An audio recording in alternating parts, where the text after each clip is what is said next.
Just days before the wedding, I discovered that my fiancé had cheated on me, so I planned the ultimate revenge. I used the surveillance camera on my phone to spy on my home from a friend's guest room. I heard moans and the bed creaking. My fiancé seemed to be with my best man and the best men from last night's bachelor party.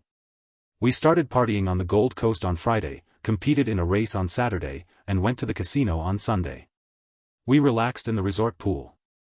Tom and Carl left early on Sunday, and then hotel security evicted us for finding a bag of pills and noise complaints, even though we couldn't stay with the help of a lawyer friend. We couldn't find another room because the weekend was so busy, so we flew back to Sydney late on Sunday night. My best men persuaded me not to go home but to continue partying at Tony's place, as I couldn't get off work until Wednesday. I had quit drinking and stopped taking pills. I preferred to keep a lid on things, but out of gratitude for their company, I joined them and ended up partying at Tony's. My fiancée Georgia was in Sydney for her bachelorette party. I tried calling her, but it went to voicemail. She had moved into my new penthouse a few months ago because it made no sense for her to renew her lease on the apartment. Her strict Catholic parents liked me, thanks to my banking job at Tony's. Everyone was quickly charmed by my bartending skills. I fell asleep, but received a surprising text message from my downstairs neighbor saying, "It's not Georgia, can you please keep the noise down? Some of us have to work tomorrow." I texted back, "Wrong number," and he quickly replied, "Tell her to be quiet or gag her." I texted back, "That's impressive, texting back when it's so noisy." Now I'm really confused. I think he thought he'd sent the text to the right number. Fortunately, I can check from my loft. The previous owner, the daughter of a wealthy Singaporean businessman, installed a camera that I can view on my phone.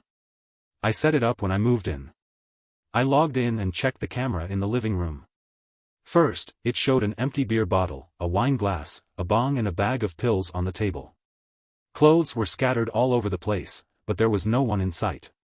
The noise from the other room made me switch to the camera in the bedroom.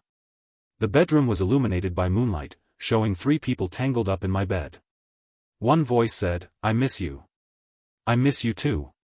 Tom's here." George's reply. I was shocked. My best man Tom was together, which apparently was nothing new. "Adam can't satisfy you?"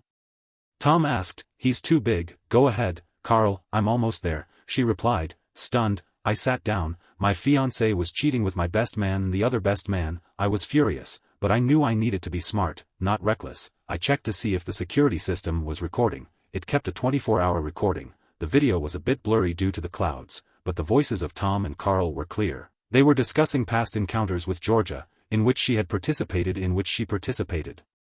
After they finished their conversation, she gave me sufficient evidence. Georgia went to the bathroom, and after they returned with drinks, they continued talking and touching, which added to the evidence. "I want to fuck you while you're in your wedding dress," Tom said. "I won't be able to wear it until the day before the wedding, so you'll have to wait until after the honeymoon." Georgia replied, "We always plan ahead, not on the day of the wedding." Carl interjects, "You bastard, how are you going to pull this off, you naughty boy?" Georgia laughs, "Adam and I have scouted the wedding venue. The ballroom has a side room with a band, and we'll take turns distracting Adam while the others entertain you." Tom explains, "It feels like you 4 are pretty smart." Georgia jokes, "Do you want it any other way?" Carl laughs, "I don't think so. You know I won't be taking any precautions." Then Adam wants to start a family right away. "A family? You'll be gambling with my prolific eggs. Just thinking about it makes my blood boil." Georgia admits, "How did I miss all this? I was thinking the same thing. Come on down here and let me show you how hot this is." Carl orders, relaxing. "Carl, we have all night and most of tomorrow. I'm not picking up Adam until 5 o'clock this afternoon." Georgia says, "Take it easy, girl, get into it, you know you want to." Tom urges, putting Georgia's hand on Carl's thigh. She began to interact with them, and the room filled with their laughter. Carl put his arm around her shoulders, while Tom watched Georgia as she explained loudly and energetically the frustration of their neighbors. I turned off the security footage, as I had seen enough. The footage was safely stored on a hidden hard drive in my closet. A plan for revenge needed to be formulated. I went into the living room, where Tony and Jeff were still unconscious. I grabbed a beer from the fridge and noticed an old newspaper article about spiking drinks, which gave me an idea. Just then, my phone rang again. It was my neighbor, saying he was reporting a noise complaint to the police. How timely. I called the police myself. NSW Police, how may I help you? Oh my God, you need to come to my house. My fiancé seems to have been attacked. I sounded panicked. Please remain calm. Can you be more specific? How can I remain calm? Please send someone immediately. Why do you think she was attacked? My neighbor complained about the noise, but I wasn't even home. Please hurry. How did you know about the complaint? She asked calmly. He texted me that he complained and that he's calling you. Please, you have to send someone to help. I pleaded. What's the address for the noise complaint? She continued. This is worse than dealing with a call center or an automated voice system. Thank goodness this isn't a real emergency. I gave my home address. Please hold. 30 seconds later, she came back. I'll transfer you now. Another 30 seconds passed, and an email voice came through. This is Senior Sergeant Potts from the Accident and Crime Unit. I know who's speaking. Thank goodness. This is Adam Spencer. Please send help to rescue my fiancé. Something terrible has happened here. I pretended to start crying. There's a squad nearby. We just need to confirm a few things. Don't get me wrong, but the noise complaint mentioned that it sounded like intimate sounds, so is there any possibility that someone is with your fiancé, or maybe she has someone else complaining? It didn't give me any clues. I was just about to lose my temper. We're getting married in 3 weeks. If all this delay causes her any harm, what do you think? I'm going to sue your department. I'll go on every TV show, write to every newspaper, using your name. Please calm down, sir. We'll investigate. What's your fiancé's name? What was she supposed to do tonight? I'm ready, Georgia. She's out with friends, having a stag party in King's Cross. The papers say the criminals are targeting that area. Okay, there's a flat nearby. They'll go there. Are you calling from a mobile phone? We need your number so we can keep you informed. Yes. Should I go there? No, please stay where you are until we contact you. He hung up. Things didn't go according to plan. I wish they'd burst in and make a scene. I doubt the assault will stick, but explain the pills on the coffee table. 20 minutes later, nothing had happened, when my phone received another text message from the downstairs neighbor. Sorry, I thought it was you. The police are on their way.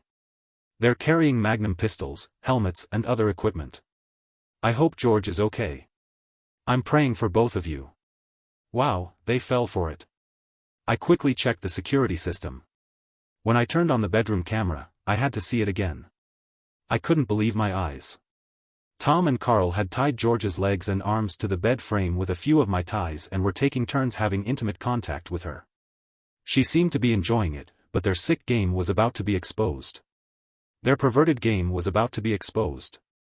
I switched to the living room and aimed the camera at the door, but there was still no movement. Georgia started screaming again, and I hoped that would prompt the police to act quickly. After 3 minutes, I began to doubt the news from the neighbors, but the door slowly opened and 2 police officers entered and checked the living room. They signaled to the other 4 people waiting outside. The others waited outside, and they walked together to the bedroom. I returned to the bedroom camera. Tom was still having sex with Georgia, while Carl was masturbating on her face. They had no idea what was about to happen, and then the chaos broke out. The police burst in, the lights came on, and they shouted, "Armed police! Get on the floor!" Tom and Carl were caught off guard, and one of them was kicked in the chest and fell to the ground. Tom continued to advance despite the chaos until another policeman grabbed him by the hair and pulled him away from Georgia, making him lie on the floor next to Carl. Carl and Tom lay naked on the floor, and the 2 policemen sat on them and handcuffed them behind their backs. Georgia, who was tied to the bed, was surrounded by strangers with Magnum handguns. One of the policemen covered her with a blanket and began untying her, while they pulled Carl and Tom up and escorted them out the door. Finally, the men spoke. Tom shouted that the perverts would pay for this and that you will suffer, as the policeman growled while pushing Tom against the door frame. She hit the door frame.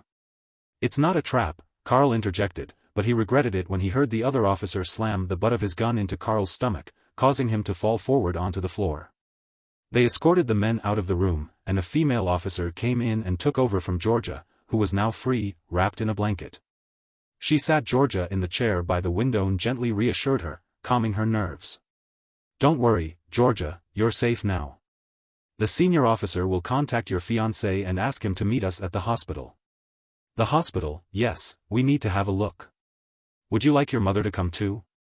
The hospital has a wonderful team who can support you during this difficult time. They are experienced in helping victims of assault." Georgia froze like a deer in the headlights. "The attack," she said.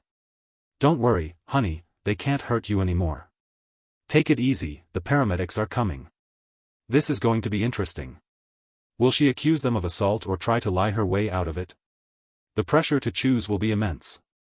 Either claim assault or admit to consensual activity and be branded a slut. Everyone in the room knows she's engaged." I switched the camera to check on Tom and Carl.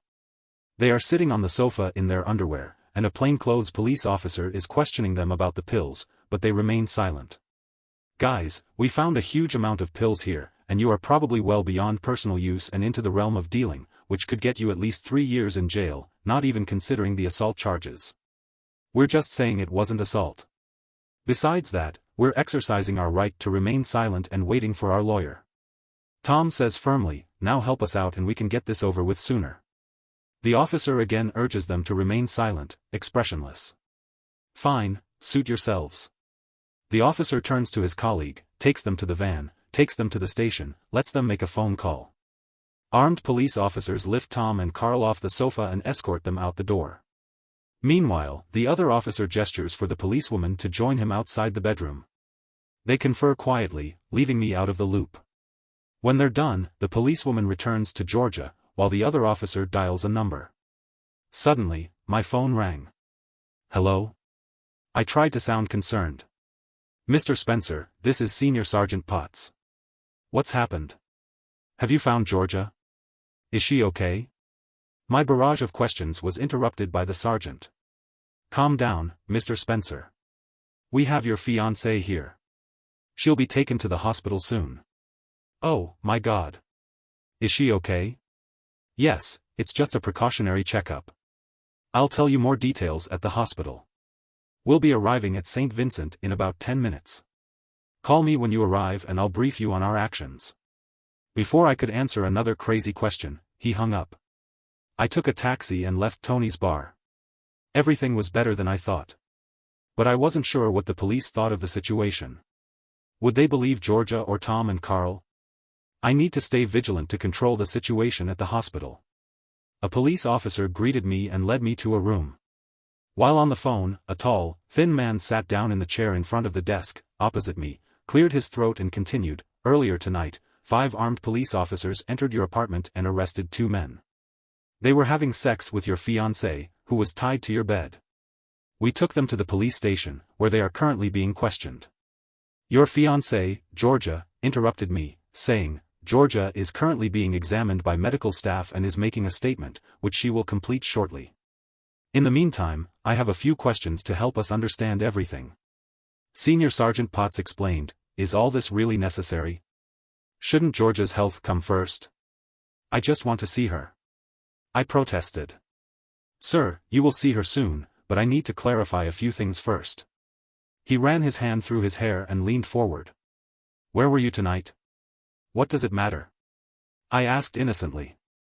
"Are you at home? George may not be at home right now." "Ah, I see. Well, I'm at a friend's house.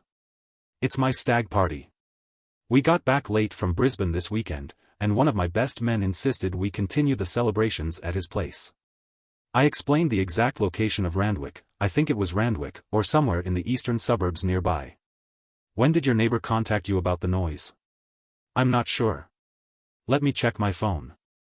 The text messages should have a timestamp." As he says, he takes out his phone and scrolls through the messages. 11:45 p.m. "I'd like to show you some photos on my phone of the people we detained. If you recognize them, please let me know." "Is this normal procedure?" he says. "It's just a hunch, but these 2 don't fit the profile of criminals. They look more like young office workers to me. As he explains, he shows me the photos on his phone. I try to look shocked, then angry. What is this, some kind of joke? Why do you have pictures of Tom and Carl? They are Tom and Carl. Tom was my best man, Carl was one of my best men. What is going on? They are the two people we found in your apartment. They were in a state of undress. Why weren't they at your party? They left Brisbane early. They said they had to work tomorrow. Or they claimed that. I slumped in my chair, looking defeated. Someone spoke from behind me. Hey, Mick, can I have a word? It was the policewoman from the apartment. Could you step outside for a moment, Mr. Spencer? She asked me, and I got up and walked towards the door, leaving my phone on the chair. I had set it to record my conversation with the sergeant, thinking I might need it later. They chatted for a while, then left together. I'll be back with your fiancé.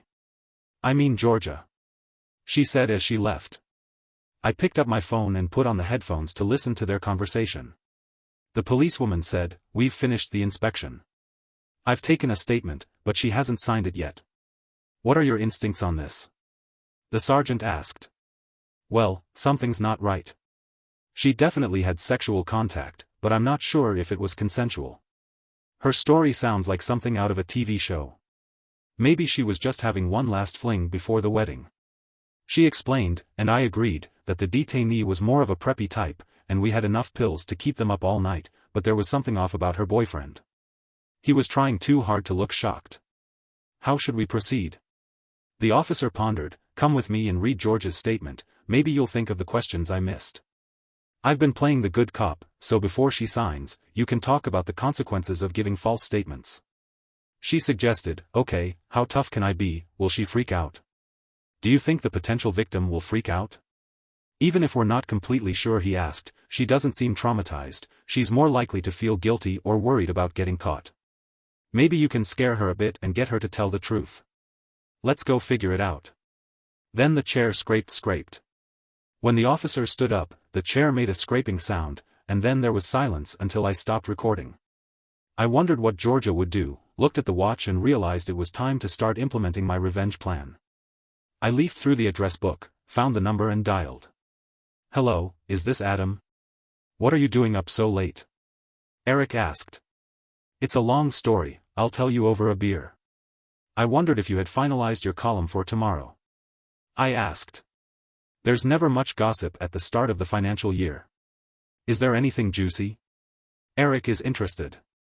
"Would you like to hear about two young men who are facing drug and sexual assault charges and are taking their case to court step by step?" I joke that this is exactly the kind of gossip I crave.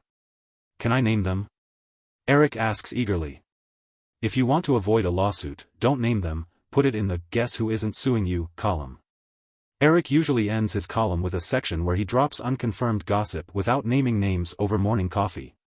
Office workers try to guess who is being talked about. "Come on, spill it, I need some background information to make up my mystery clue," Eric urged. "It's Tom and Carl," I replied. "Try to stay calm. Your best man and best man. You pushed your buddy off the train. They're targeting your mother." Eric jokes, "Is it my fiancé or my ex-fiancé?" I bitterly say, "Oh." Eric pauses, he didn't think I already knew. I ask, "No, but I'm not exactly surprised." Eric cautiously admits, "What does that mean?" I raise my voice, drawing the stern glare of a passing nurse. "Well, there have been rumors about Georgia and her boss for some time now, and I couldn't confirm it, so I didn't mention it," Eric explains. "She also slept with her boss," I half shouted, but the story was being used as a reward for potential clients. Eric said apologetically, "How could I let all this go by? It's called love." "Adam, so you want me to go all out?" Eric asked, which was why I'd called. "Let's expose those bastards." We exchanged farewells and hung up. A policewoman walked down the corridor towards me, her confident stride and figure magnificent. Oh, the charm of a woman in uniform. She stopped in front of me. "I'm Officer Haven, I specialize in helping victims of violence. Can I have a quick chat with you? Georgia will be right with you, I hope I can help you both overcome this trauma together." I listened to her suggestions with a smile, although I didn't really believe it, and it felt like an eternity until she knelt down to my level. I found myself staring at her breasts as Georgia and Officer Potts walked over.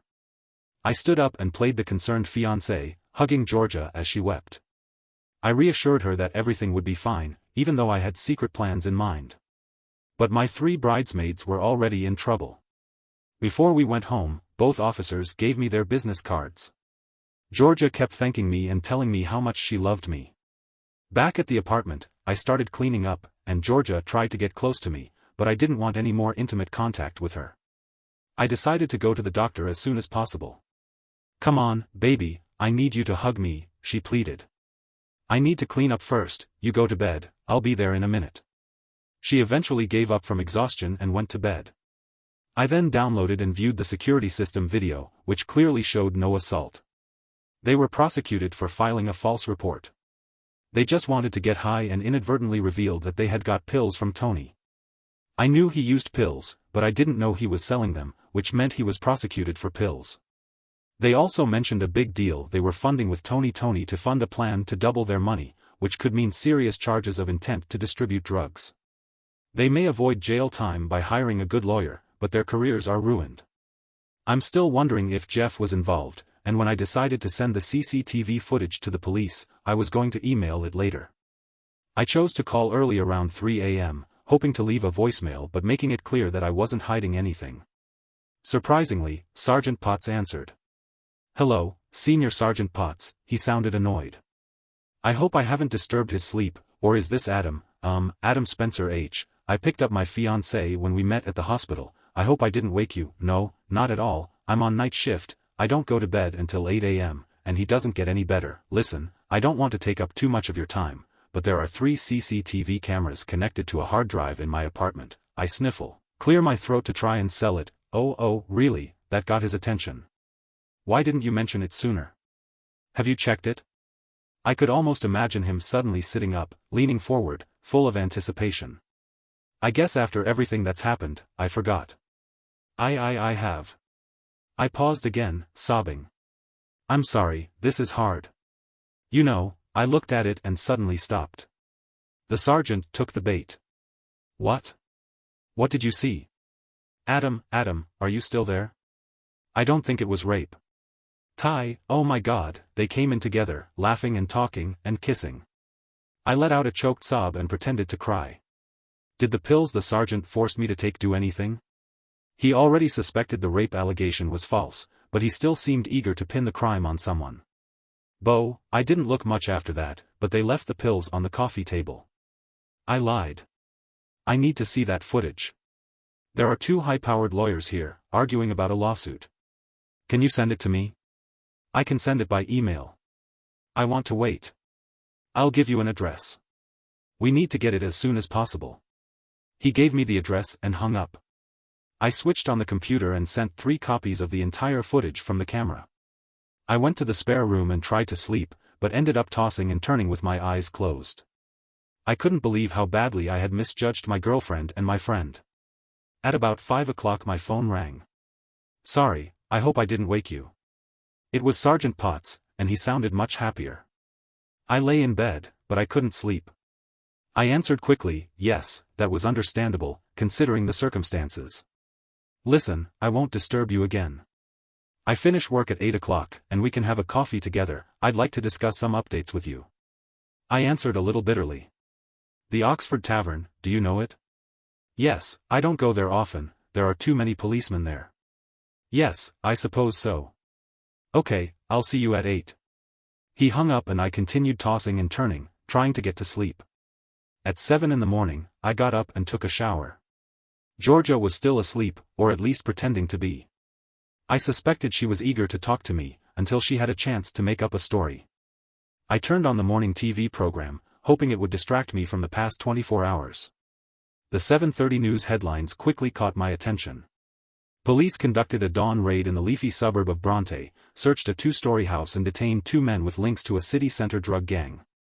Neighbors of the house said the owner was a nice young man who worked at a bank in the city. Police have not released further details but confirmed a large quantity of pills. They also mentioned that they had detained some other people in the hope that they would assist with the investigation. "Oh, you deserve it, bastards," I muttered to myself. "The sheriff's kettle will be happy." I got dressed and was about to leave to meet the sheriff when I remembered my chat with the gossip columnist.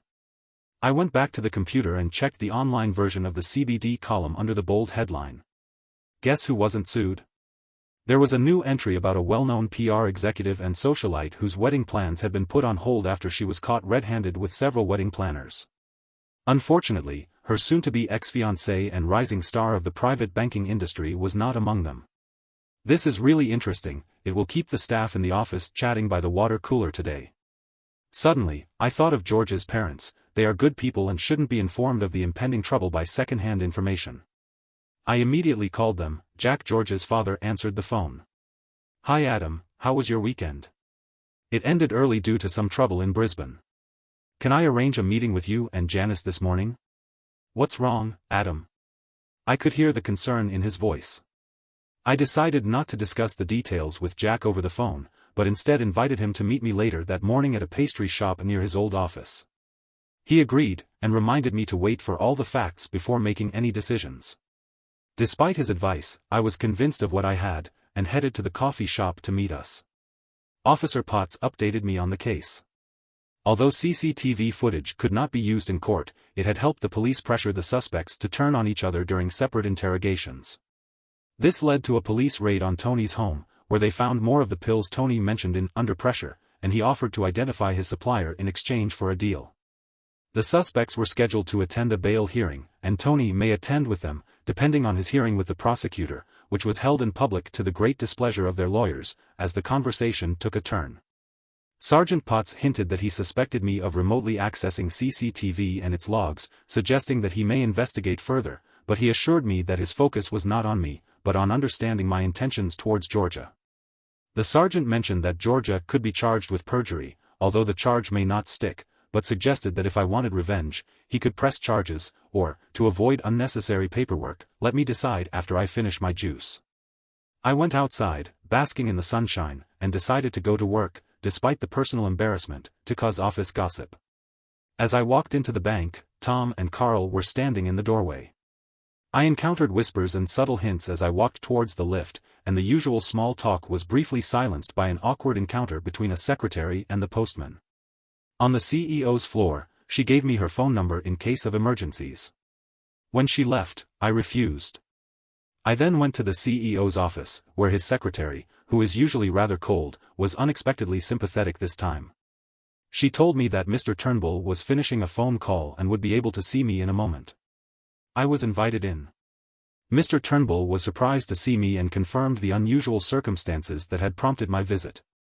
I explained that I needed additional time off due to personal matters involving other employees and a PR firm we were working with. I described in detail the premature end of my bachelor party, including being found by the police with my fiancé and 2 colleagues taking drugs.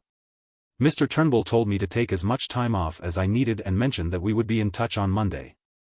He was clearly worried when the PR firm showed up and said they would be launching an internal investigation, suggesting that there might be more trouble involving another executive. I took a taxi to the bakery to meet Georgia's parents while I waited. I checked my security system. Georgia was in her underwear in the kitchen, texting, and then letting someone in. It was Jeff, the other best man, in the living room. They seemed wary of each other, Georgia more so, and while I was gone, Jack explained that he came alone because his wife, Janice, was under pressure from a gossip column about us, and he wanted to sue, but I explained that it was all true and that lawsuits were expensive, and I told him about the incident with Georgia and the best men, and he thought they had forced her, until I showed him the CCTV footage. This made him think I was making up the story on his phone.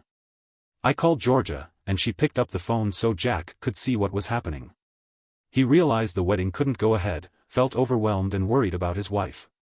We left the bakery to clear our heads and avoid talking about Georgia.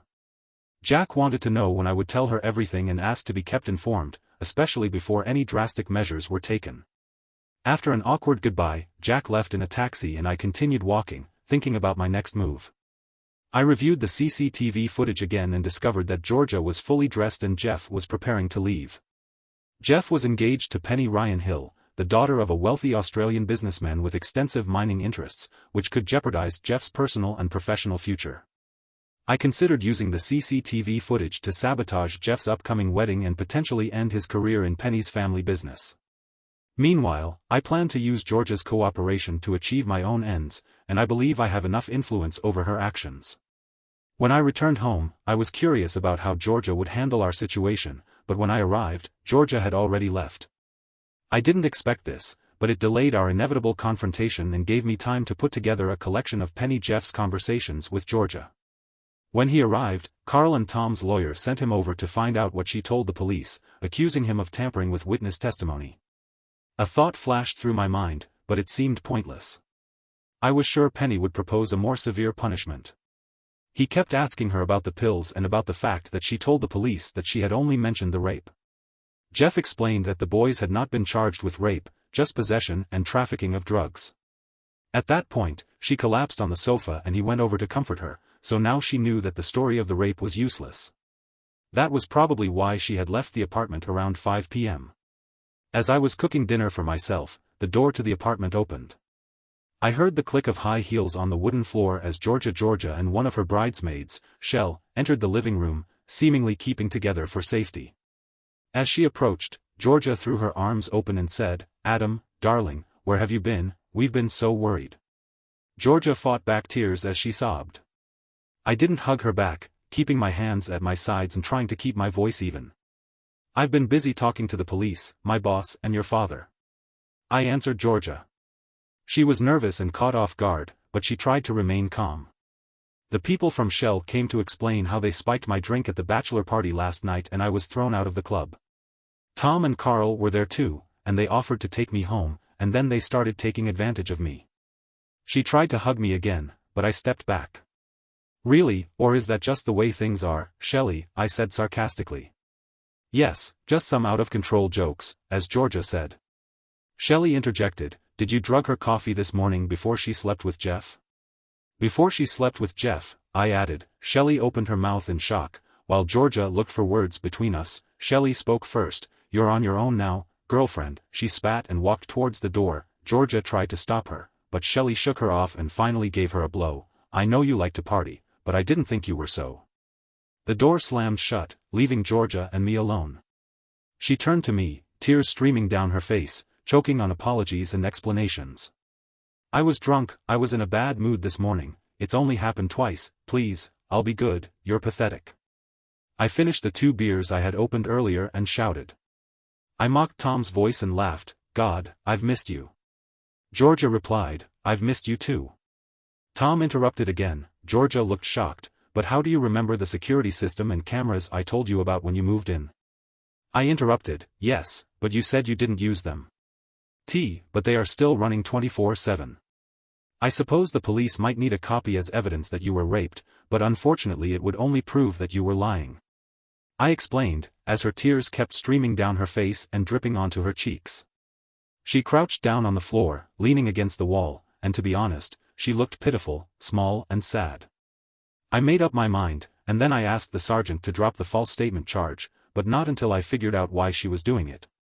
If she even knew I walked over, I picked up Georgia, took her to the kitchen table, where she tried to grab me, but I stepped back, got 2 beers from the fridge, sat down across from her, opened the beers, and I put one in front of her and took a sip myself.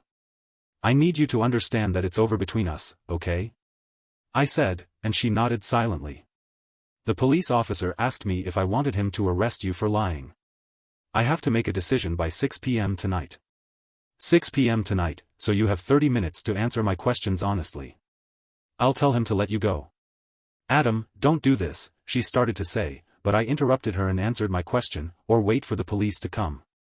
I firmly interrupted her, and she nodded again, picked up the beer I gave her, and took a big sip. "A friend told me that you slept with your boss. Is that true?" I asked Georgia, who nodded again and dried her eyes with the back of her hand. I asked how long it had been going on, and she answered about 9 months. She sniffed and said loudly, "You've only been there 10 months. Why did you do that?" I exclaimed.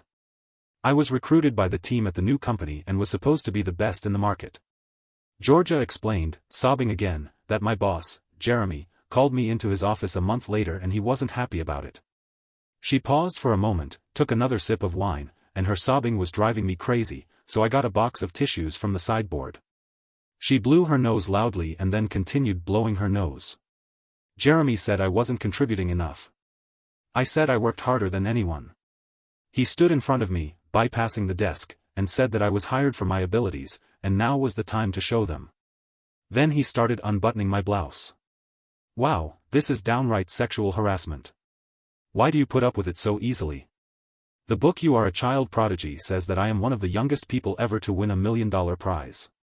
Third job in 2 years, trying to prove herself, her tears had run dry, anger had replaced them, sleeping with the boss was one way to build a reputation, but not a good one. My mouth had won us 4 major clients. I couldn't believe she was proud of being the company whore. Now they'd kick you to the curb, you had to really try. I didn't think so. Jeremy wanted some insurance, so I'd secretly recorded some of our encounters. I'd kept some copies to protect myself, if I could get a copy of hers.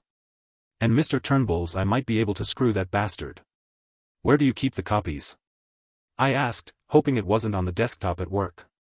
Damn, I exclaimed, slamming the beer bottle down on the table. What's wrong? Georgia looked scared. I'd really like to keep a copy with you and Mr. Turnbull. I stood up and walked over to the window. I never made eye contact, she avoided it. Okay, IWWE, how did you find out? She finally asked.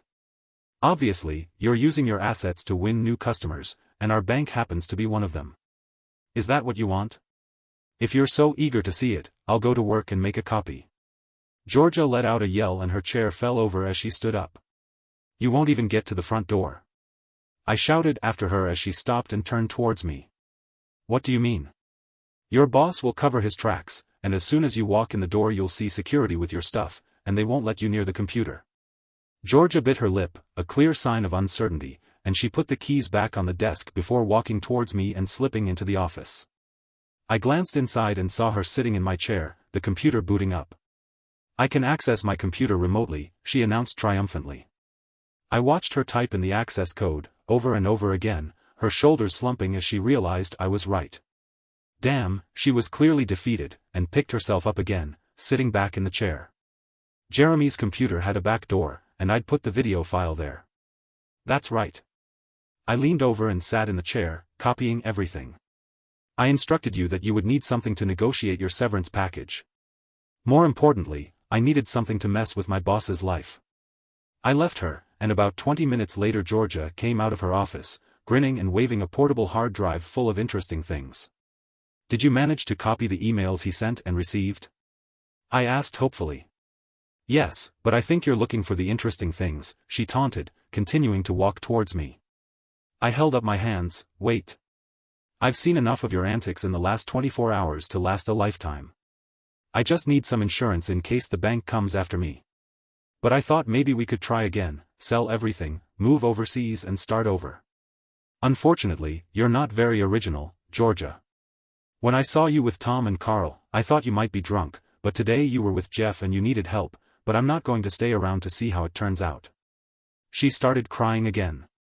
I grabbed the portable hard drive and headed for the office. Georgia ran into the bedroom and slammed the door. The hard drive was even better than I had hoped. It turned out that Jeremy and Mr. Turnbull were old friends, and they had exchanged emails about Georgia and her skills, and even had their own threesome documents, but that wasn't the best part, they had conspired to defraud the bank. Mr. Turnbull wanted to boost his retirement fund, so he asked Jeremy to inflate the bid price for the PR contract. Mr. Turnbull approved it, but Jeremy only recorded the agreed amount in his company ledger. They split the difference 50-50. I called the sheriff, Potts. I thought you'd forgotten. He looked at his watch as he said it. 6:05 p.m. No, just wanted to make sure I had the right number. He sounded a little tired. Don't go looking for her. Without it, her situation could get pretty tough. Do you have someone on the fraud squad? I might know someone. He said that carefully. Why do you ask? I'll tell you later. I said, avoiding the question. I don't want to say too much. Oh boy. He laughed. Who's going to be surprised this time? Be surprised. You'll see. Before hanging up, I called George's father and asked him to pick her up. I want to sleep in my own bed tonight. Then I sent a copy of the morning's encounter between Jeff and Georgia to his fiancée, Penny. It was hard, but I hoped it would spare her further hurt. Jack arrived about 40 minutes later. It took some time to coax Georgia out of the bedroom, but eventually she came out and I helped her pack some of her things. After they left, my phone rang. It was Eric from the newspaper. "Did you like my column today?" Eric asked, his voice full of enthusiasm. "Yes," I answered, lacking conviction. "Please, don't be two-faced." "We are. I want to go back to them, but I'm also hurting other people." I thought of Jack and Janice. There's always collateral damage in war. "Who do you want me to target tomorrow?" I thought about it for a moment. "Are you still there?" Eric asked. "Yes. Just thinking." He was like a scavenger looking for his next meal. "Two of the best men in Georgia got caught, and the other one will be charged with drug offenses tomorrow." "Who do you want me to target tomorrow?" I thought about it for a moment. "Are you still there?" Eric asked. "Yes. Just thinking." He was like a scavenger looking for his next meal. Two of the best men in Georgia had been arrested, and the other would be charged with drug offenses tomorrow. "Sorry, mate, 3 bankers caught smoking weed isn't enough." He said his disappointment was palpable, not with the drug possession offenses, but with the importation and supply offenses. I added that it was better now. "High-flying bankers, eh?" Eric laughed. "Man, is there any other news? Or is that it?" "If there's any other news, I'll get back to you." I said, "We'll see. I've had enough of this day." I switched off my mobile phone, unplugged the landline, drew the blinds and prepared for a good night's sleep. At 9:30 the next morning, someone knocked on my door. "Great, it's Adam, the building caretaker. Why didn't you answer your phone? I've been calling you." "I need a good night's sleep," he said, as I just switched off my phone. "What's going on?" I answered a little irritated. "These guys have been waiting for you downstairs for an hour." Greg took a step back to reveal a man in a security uniform holding a box, and another man in a suit stepped forward holding a piece of paper. "Mr. Adam Spencer, yes, I confirm that I am from the bank's legal department. I have come to inform you that your contract with us has been terminated in accordance with Clause 12. You have brought shame on the bank. This is your termination check, which includes 2 weeks' salary. James removed your personal effects from your desk, and he handed me a check." The security guard put the box on the floor. I was stunned, and they had just walked halfway to the elevator. I came back to my senses. "Wait, I just signed a new contract 3 weeks ago, which guarantees me 9 months' salary and 50% of my last bonus." I shouted at them, "Sir, I know nothing about this. If you want to take it up with the bank, I suggest you get a lawyer." The man in the suit said before he got into the elevator with the security guard. The building manager shrugged and followed them. I picked up the box and took it into the office. It only contained the contents of my desk drawer and a few photos. I wasn't going to let them get away with it. I called my lawyer, who had reviewed my new contract before I signed it. "Did your new contract take effect immediately?" "There are 2 possible outcomes to legal stuff," he said, "hopefully not yet, it should hit my account this Thursday." I replied, "That's why they're being tough, Ball, they want you to fight for it, what do you want to do?" "I can start legal proceedings now, and maybe get a hearing by the end of the month." I said, frustrated, "Damn lawyers, can we talk to the boss of the office before that? I have something that might change his position on them." I didn't say anything. "Shady. Right?" he cautiously asked if I had done anything. I assured him that whatever was missing from what they gave you. He asked, "Wait a minute, I have the golf clubs in the storage room near the executive dining room, and I realized that they were perfect and valuable." He asked about 20,000, I casually mentioned seriously that they were gold-plated or something, and he exclaimed no, just platinum-plated, a set of Honda clubs, although the full set is 50,000. But I explained, "Wow, I'll start thinking about getting them." He said, "Can you get one?" I insisted that I would try, but time was tight, I had a tight schedule, and he hesitated, saying, "Meet me at the front door with your order and I'll give you the club." I insisted, "Deal, see you then," and he agreed. After breakfast, I prepared for the showdown. Mr. Turnbull always went to the executive dining room between 12:30 and 1:30, so I waited outside to catch his attention before he left. I checked the Hurl website, where Eric had mentioned some high-earning bankers, and an article about a billionaire breakup. I hadn't mentioned Penny or Jeff, so how did he know? I waited outside the bank headquarters for 5 minutes. The lawyer arrived 5 minutes late, pulling a document out of his pocket like a champion. I have to wait until the judge finishes his morning meeting to sign, but this is the lawyer exclaimed, what am I supposed to do? I asked as we walked towards the front door. I was aiming for general access, but this guy was playing hardball. It only allows you to enter the grounds and take golf clubs in and out, he explained. I hope that's all I need. I muttered to myself as we reached the front door, where a security guard who had earlier returned my office items blocked my way. Sorry, sir, I've been instructed to prevent you from entering the building. He motioned for 2 other security guards to join him. I held up the legal document, which was a court order allowing me to enter the building, and asked to be let through. I insisted on going past him. I need to verify this first. He said, take the order, and said something into his shoulder microphone. A few minutes later, the elevator door opened, and the guy from this morning walked out. He put on his reading glasses and quickly scanned it, then said that someone was busy and gave me the order back. This can only take you to the storage room, not the detour. Then he instructed the guard to take him to the administrative storage room, and then kicked him out into the street. I walked towards the executive elevator, the guard close behind me. After retrieving the clubs from the storage room, I threw them in the hallway, causing a commotion, and some bastard stole my clubs. I rushed up the hallway towards the executive dining room. You can't go up there, sir. The security guard protested, trying to grab my arm but failing to do so. As I got closer to the dining room, the security guard caught up to me and grabbed me. Just then, Mr. Turnbull appeared in the doorway. He shouted questions, then recognized me and shouted, what is he doing here? He produced a court order, and the guard said so, grabbing me by the collar and lifting me off the ground. I stopped struggling because Mr. Turnbull was right in front of me. Mr. Turnbull, nice to see you.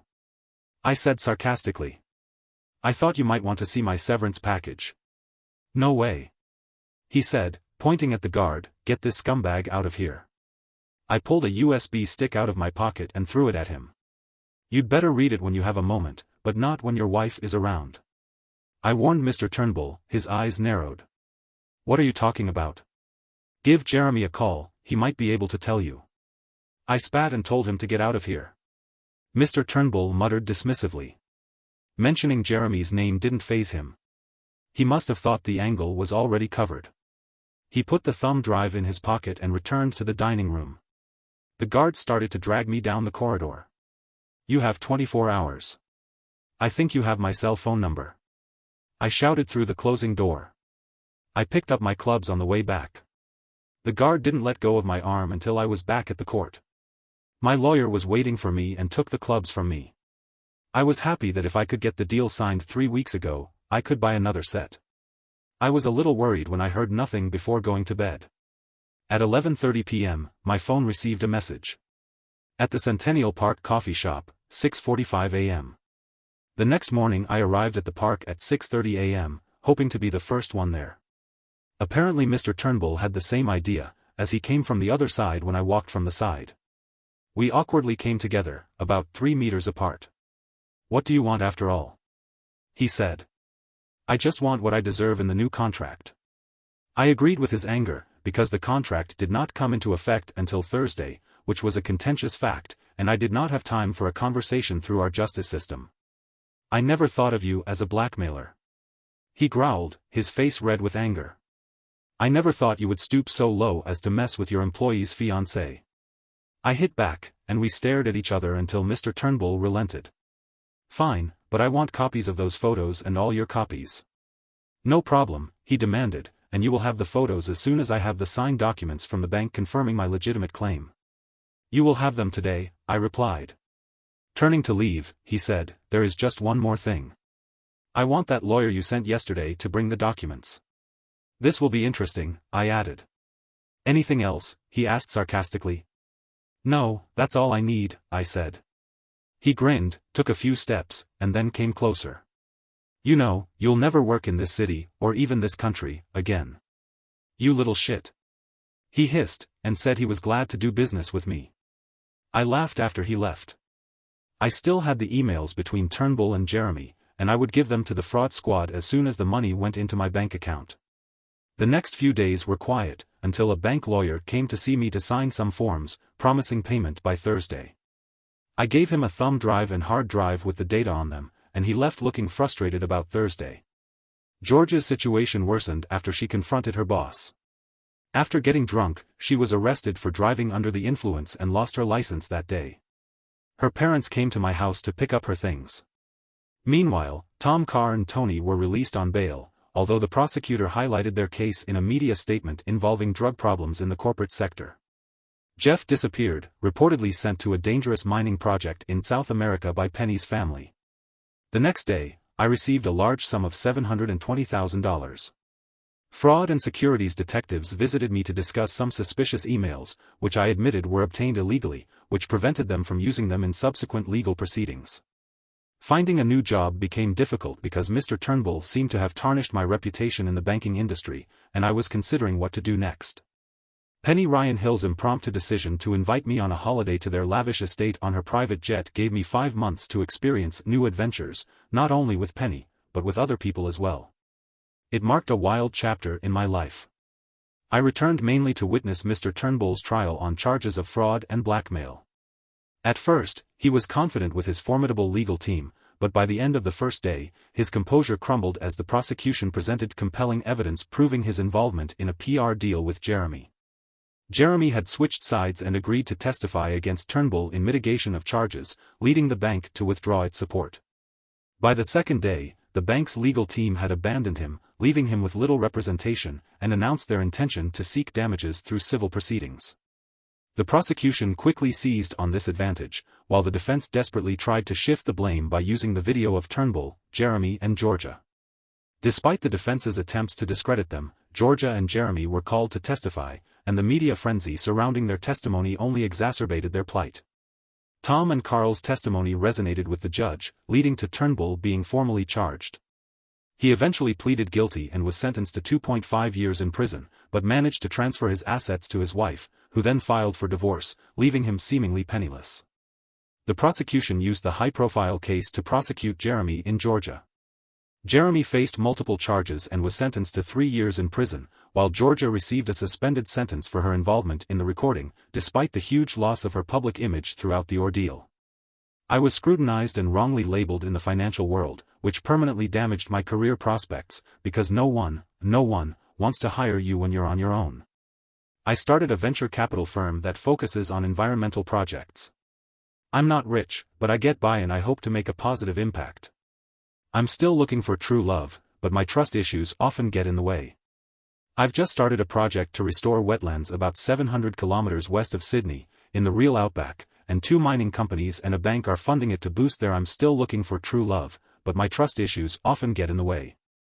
I've just started a project to restore wetlands about 700 kilometers west of Sydney, in the real outback. 2 mining companies and a bank are funding the project to boost their corporate image. I'll be living in an old house on the banks of the Darling River, which used to be the main house of a large sheep farm. I hope the fresh air and wide open sky will bring me good luck.